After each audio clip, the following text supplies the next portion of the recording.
All right, Saagar, what's on your radar? Well, the decision to kill Qasem Soleimani has caused a cascading number of events that highlight just how stupid the people running U.S. foreign policy for the last 2 decades really are.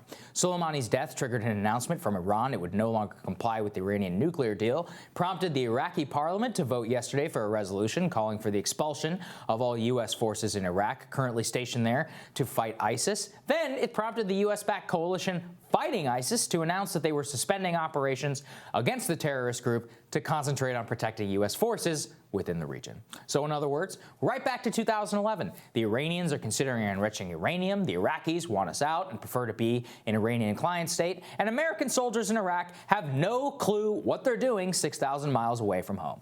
Notice though, the people who handled it from 2011 onward didn't exactly do a bang-up job, and of course, not to blame everything on them, they inherited the worst decision in United States foreign policy history, which was to invade Iraq in the first place. So the American people have now voted in 3 separate U.S. presidential elections to get out of Iraq and Afghanistan. We have just as many troops there as we have for years. Today, because of the force protection needs, we have a few more in the Central Command region.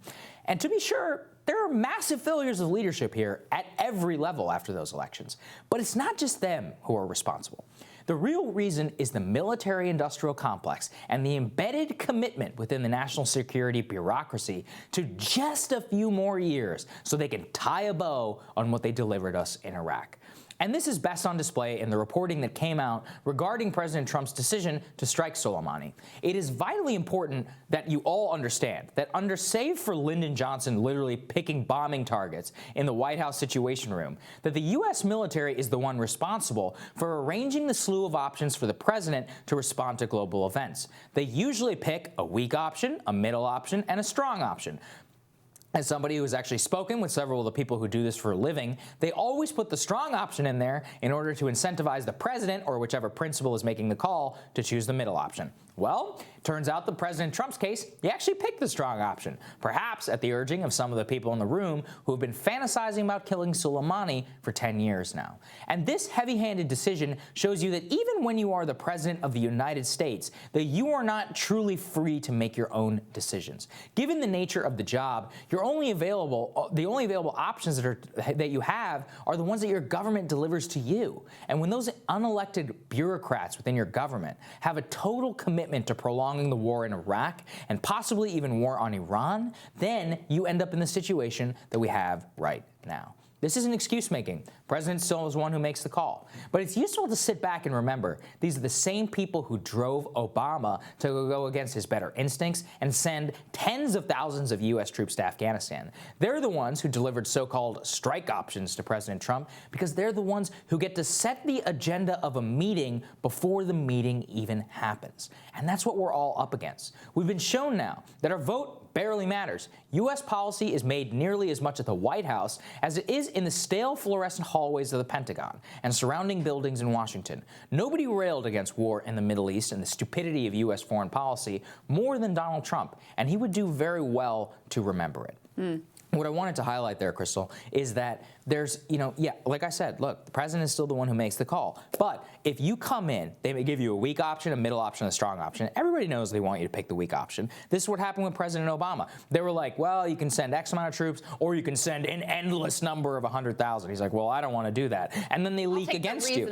He's like, I'll take the reasonable one. Well, by playing the reasonable game, you just did what the Pentagon wanted you to do, which is prolong the war in Afghanistan. This same thing happened to Trump. Trump was like, I want to get out of Syria and Afghanistan. They said, no, sir, you got to stay a little bit. Here's a medium option, which seems reasonable. Right. But the reasonable option always tends to benefit the United States military and the people who want endless war in Iraq and Afghanistan. It's all about setting that choice right. That reporting in the Times was so interesting. I mean, it's also incredibly self-serving for them to be leaking like, oh, we never could have imagined you would have. It's not our fault. We never could have imagined. So, well, why did you put it in front of him? Who do you think that you're dealing with? You think this guy is just like stable and reasonable and is always going to go with the middle safe choice? No, of course not. It's dumb. Like, he could do anything. But that's the other thing is like, okay, if it wasn't a reasonable option, why did you include it? Why did you put it on the table? You're admitting that you play political games and you try and jigger the results before they happen? Right. Okay, thank you for admitting that. I mean, we already knew that. Like I said, I've actually spoken to many of the people who present these options.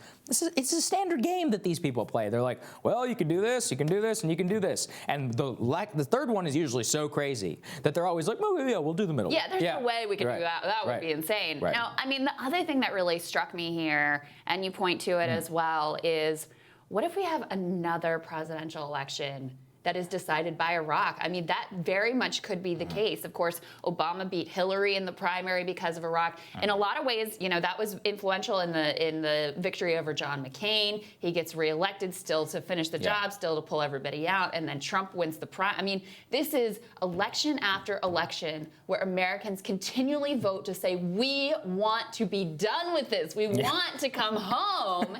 And what you know and what you can see from the way that the Democrats have all responded to this event, you see so clearly who would actually be committed to a different foreign policy and who would just get rolled, who at least has a shot. The only people who have responded in the right, clear, and forceful way on this are Bernie Sanders, Andrew Yang, and Tulsi Gabbard. Everybody else is going to go along with whatever the national security state wants them to do, because it's hard not to. They'll leak against you. They'll call you weak to the press. They'll leak against you the way they did with Trump and say, well, we had nothing to do with this. This was all him. I mean, they will manipulate you to get whatever end that they want, because so many people make so much money off of war. I mean, did you watch the defense stocks skyrocket disgustingly? Meanwhile, the Department of Defense is literally headed by a former Raytheon lobbyist. Like, that's what you're dealing with here. And so if you don't go in with clear eyes and a commitment to bearing the cost of do something different, forget it. You're just going to get rolled. Yeah, and it's, you know, that whole system of getting rolled is you don't realize it's happening to you, because the amount of pressure